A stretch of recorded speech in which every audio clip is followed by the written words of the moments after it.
வேலூர் மாநகரில் அடிக்கடி செய்யப்படும் போக்குவரத்து மாற்றங்களாலும் தற்போதுள்ள போக்குவரத்து நடைமுறையாலும் வாகன ஓட்டிகள் நாள்தோறும் கடும் சிரமத்தை சந்தித்து வருவதாக குற்றச்சாட்டு எழுந்துள்ளது. கூடுதல் விவரங்களை செய்தியாளர் பிரபாகரன் வழங்க கேட்கலாம். பிரபாகரன், வணக்கம். போக்குவரத்துல என்ன சிக்கல் இருக்கிறது? இது தொடர்பாக வாகன ஓட்டிகளும் பொதுமக்கள் என்ன சொல்றாங்க? பிரபாகரன், விவரங்களை பதிவு பண்ணலாம். வேலூர் மாநகர் பகுதியில் அடிக்கடி செய்யப்படக்கூடிய போக்குவரத்து மாற்றங்கள்னால தினந்தோறும் பொதுமக்கள் கடும் சிரமத்தை சந்தித்து வர்றதா குற்றச்சாட்டு எழுந்திருக்கு. அதிலும் மிக முக்கியமாக வேலூர் மாநகரில் இருக்கக்கூடிய கிரீன் சர்க்கிள், நேஷனல் சர்க்கிள் மற்றும் ஜிஆர்டி எதிரே இருக்கக்கூடிய பகுதிகளில் அடிக்கடி செய்யப்படக்கூடிய போக்குவரத்து மாற்றங்கள்னால பொதுமக்கள் நாள்தோறும் விபத்துகளை சந்தித்து வராங்க. அதிலும் குறிப்பாக பார்த்தோம்னா கிரீன் சர்க்கிள் பகுதியில் பெங்களூர்லேருந்து வரக்கூடிய வாகனங்களும் சரி, சென்னையிலிருந்து வரக்கூடிய வாகனங்களும் சரி, இரண்டு இடங்களில் எக்ஸ்போல இன்டர்செக்ட் ஆகி தான் போகிறாங்க. அதாவது வாகனங்கள் ஒரு கட்டுப்பாடு இல்லாமல் தாறுமாறாக போகிறத நம்மளால் காட்சிகளில் பார்க்க முடியுது. நாள்தோறும் பொதுமக்கள் சந்தித்து வரக்கூடிய சிரமங்கள் குறித்து சமூக ஆர்வலரும் வேலூர் பகுதியை சேர்ந்தவருமான நிவேதன் நம்மகிட்ட இருக்காரு.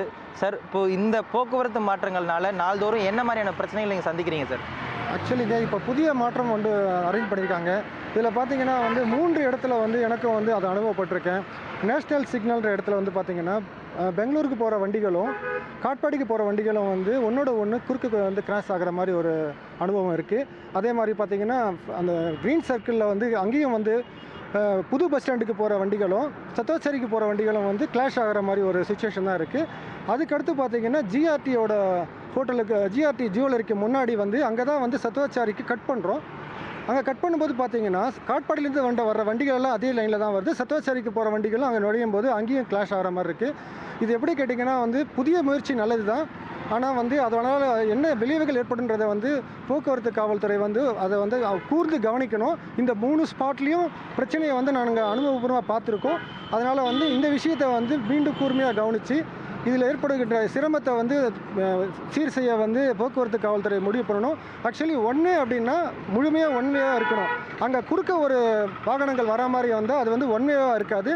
ஸோ ஏறக்குறைய பிரச்சனையை அது உருவாக்கக்கூடிய நிலைமையில் இருக்குது. இங்கே பார்த்தீங்கன்னா இந்த இதனால் விபத்துகள் குறைஞ்சிருக்கான்றது எனக்கு தெரியல.